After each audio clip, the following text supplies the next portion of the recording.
Up, joining us here on the Geezer Automotive Group hotline, Brian Murphy, WRAL Sports investigative reporter, joining us here on the Geezer Automotive Group hotline. All right, Brian, let me ask you this first. Is the ACC done? Because apparently a lot of people are saying, like, the ACC's over with, it's over, it's done. Please tell me everything is going to be okay. I think everything's going to be okay, at least for the end of the decade. 2030 is when I think all of this is going to hit the fan for real. In large part because all the other conferences are going to have their TV media rights deals come up once again, and the ACC's not. The ACC's locked in through 2036. So I think whatever scare happened this week is a little premature.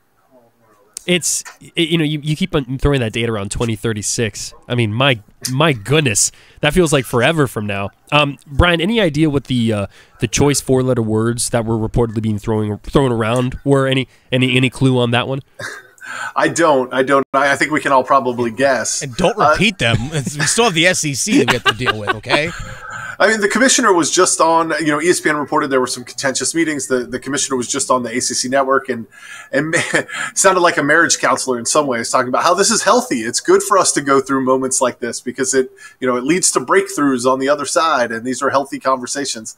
I certainly, it sounds like if Phillips wasn't caught off guard by these reports of these small groups getting together to discuss the grant of rights, then maybe some other athletic directors were. He says he welcomes people to come to Greensboro to look at the media rights contract and try to figure out the grant of rights, and maybe they can find another way to make money when they look at that document. But it's certainly not good news when a group of 7 schools is talking amongst itself and looking for a way to get out of the grant of rights. Brian Murphy, WRAL Sports investigative reporter, joining us here in the Geezer Automotive Group hotline. Now, Brian, we've heard about schools trying to go through the grant of rights agreement a lot over the last basically year and a half, 2 years, and no one has found anything yet. Are they going to find anything at this point new? Because it seems like things are ironclad with what this grant of rights is, and these schools can try and look any way possible to get out of it, but I just don't see it happening.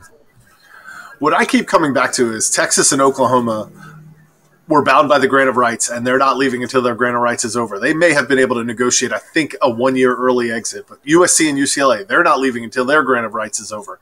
It really feels like if UCLA and USC and Texas and Oklahoma couldn't find a way out of their grant of rights, then I don't think North Carolina and Florida State and Clemson are going to find a way out of their grant of rights. I mean, these agreements were drawn together to keep the conference together, and they've done their job. The only way the ACC could get its ACC network was to sign this grant of rights and to bind these schools together, and that's precisely what it's done. They all signed this agreement in good faith, and now, several years into it, they're all looking for a way out.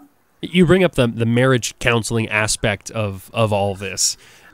Is there anything that they can do to make it work between now and 2036? Like Dennis and I were joking, like, yeah, let's start getting some sponsorships on the side of helmets. Let's get like some deals like that. Start selling T-shirts, maybe a bake sale or something to raise more money. What can they do to close this gap? Well, the big thing they talked about this week, and it's been ongoing. I've written stories about this. Bubba Cunningham was a member of this subgroup. What they're calling the Success Initiative, and that would be not to take the television money because they don't want to cut anybody's pay, but if a team makes it to the expanded college football playoff, or if teams are accumulating lots and lots of NCAA credits from the basketball tournament, that they would be able to keep a greater portion of that. They wouldn't have to necessarily share it 15 ways. They would be able to keep a larger portion of that, and that may help some teams that have success on the field to close that gap with the SEC and the Big Ten. You're never going to get rid of that gap. I mean, that gap's going to probably grow to $30 to $40 million here in the next year or two. But is it a way to reward teams that are investing and having a lot of success on the field? It seems like they've sort of coalesced around some agreements on that, and maybe it took the splinter group to kind of push some of the other schools in that direction. But it does feel like coming out of this meeting, they have made progress on the unequal revenue distribution part.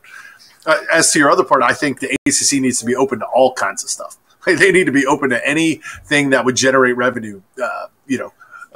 Uniform patches like they've done in the NBA and Major League Baseball. Sure, why not? I mean, anything that would generate additional revenue, I think they need to try to be at the forefront of that and not bound by tradition. Well, and it's something too. I reading the ESPN article earlier today. It's not just the $30 to $40 million gap. It's the compounding element of that. That's $30 to $40 million every year. That's more time for the haves to become the have-mores and put the Big Ten and the SEC way over the map compared to the ACC.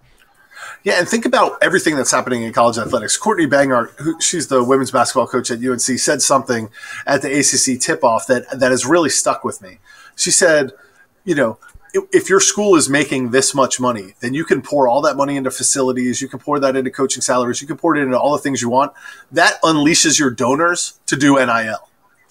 But if you're counting on your donors to build your facilities, you're counting on your donors to pay buyouts for coaches, then they can't be giving as much money to NIL. But if you have so much television revenue that you can take care of all your facilities, all of your needs with that frees up all your donors to do NIL. So you're right, it does start to compound. If I don't need to use this money here, I can use it over there, and you get into this arms race that the ACC teams simply can't win. Brian Murphy, WRAL Sports investigative reporter, joining us here on the Houston Automotive Group hotline alongside Luis Fernandez. Dennis Cox here with you. Now, we heard about the Magnificent Seven.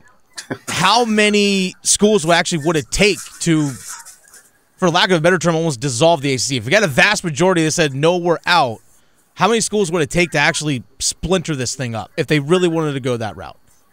Or is that even possible? Well, we don't know, but this is where the ACC is. That grant of rights is not public. We acquired a copy of the earlier grant of rights, and that's on WRAL.com and other media outlets. But the current grant of rights is not public. The ACC bylaws are not public, which is why you hear about people having to go to Greensboro to look at this. Bring your lawyers or bring your school officials to Greensboro to look at this. It's because it's not public.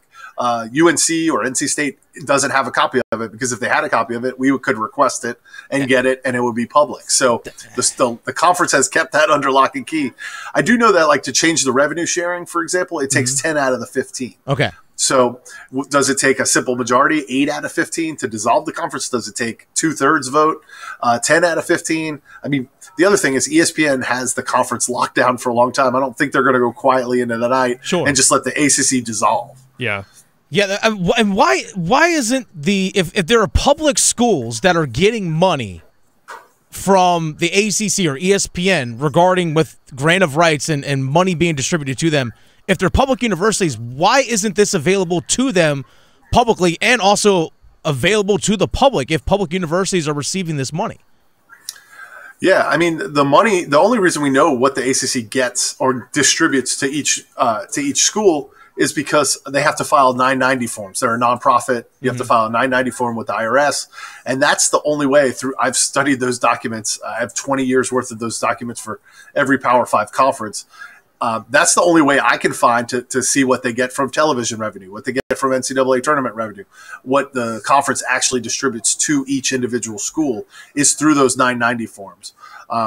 Because they are simply a party to that contract and not the possessor of it, I think the ACC is able to keep that document on hand and not make it public. But that's probably a fight worth having from media outlets. But, I'm not sure anyone, that's court fees and lawyers. The lawyers never lose. So that's very true.